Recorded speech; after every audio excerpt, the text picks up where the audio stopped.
بعد أيام قليلة من نشر صور الزفاف والفيديو المتداول، اجتاحت وسائل التواصل الاجتماعي تعليقات واسعة، بعضها داعم، وكثير منها اتسم بالنقد والاتهام، خاصة بسبب فارق السن بين العروسين.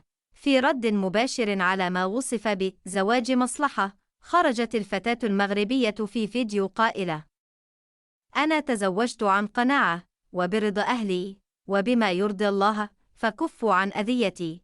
هذا الرد أثار تعاطف كثير من المتابعين، وقال بعضهم: الحب حق لكل أحد، وما دام الزواج برضا الطرفين، فلم الحكم المسبق؟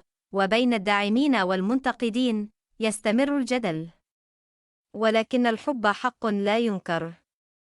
إذا أعجبكم هذا المحتوى، لا تنسوا دعمنا بالإعجاب والاشتراك في القناة، وفعلوا جرس التنبيه لكي تصلكم كل القصص الجديدة.